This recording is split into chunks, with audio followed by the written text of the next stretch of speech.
The animal kingdom is quite diverse and we can classify them on the basis of habitat. For example, we can say animals can be aquatic animals, or they can be, the aquatic animals are of various types. For example, zooplanktons.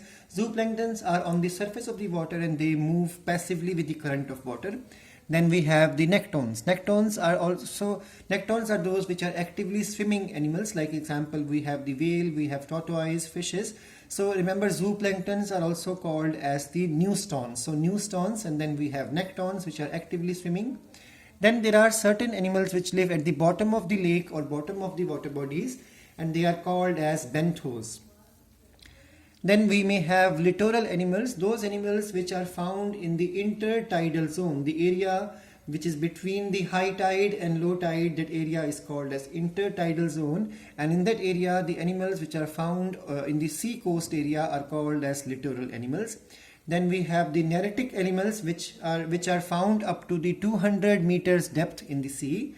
Then lentic animals which are found in the standing water like the lakes, ponds and pool. And lotic animals are those which are found in the moving water or running water, example streams as well as rivers. And then we have the neustons I already talked about.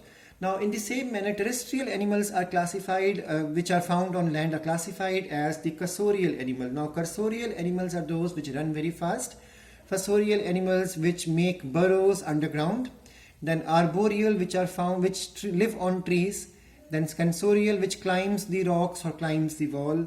Then aerial animals which are able to fly, and parasitic animals which either live inside as endoparasite or live outside as the ectoparasite on the body of the host organism. Now in the same manner, on the basis of their habits, animals can be classified as either free living organisms, free living animals. Otherwise they can be those which always live alone. For example, tapeworm is a solitary animal. Then we have the sedentary animals which are sessile, which remain fixed at a place. For example, sponges, for example, coral reefs. I was discussing this in the last class.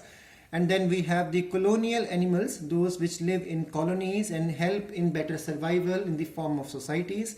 And then there are some animals which live in groups. They don't form society, only make groups for better survival, and they are called as gregarious animal. Followed by those which eat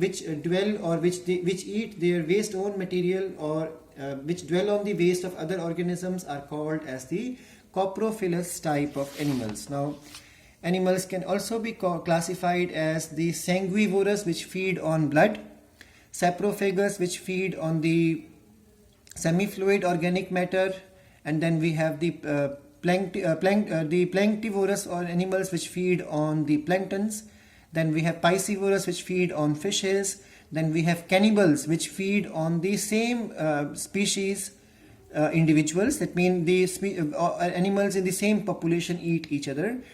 And then we have detrivores which feed on dead matter, like we have vultures, we have some insects feeding on the dead matter. And then those which feed on the herbs or plants are called as the herbivores. And then carnivores, which are meat eaters, and omnivores, which are able to eat every kind of thing, example man. So this is how we classify animals according to their habit. There are other ways also of classification, like the timing of their activity. Some animals are active during the daytime. They are called as diurnal. Some are active in the night time. They are called as nocturnal. Those which are active in the dawn time are called auroral. Those which are active at the dusk time, evening time, are called as vesperal. And there are some which are active in both morning and evening, are called as the crepuscular type of animals. Then we can even classify them on the basis of level of organization. So the level of organization can be either protoplasmic, for example protozoa, in which only one cell is there, that is called as protoplasmic organization. Then we can have sponges. Sponges come into the classification of cellular level of organization, where cells are there and very small amount of division of labor. So they are not tissues, only group of cells. Then we have tissue level of organization, in which the organisms will have tissues developed, and the animals which come into this category are the coelenterata, example hydra. Then organ system level of organization, in the higher forms we see the organ system. It starts from the flatworms, it go up to the chordata. And similarly, we can classify animals on the basis of the body plan. Body plans either can be a cell aggregate, a number of cells coming close, that means we are talking about cellular level of classification, and that is porifera, where tissues are not formed but still there is certain amount of coordination between cells.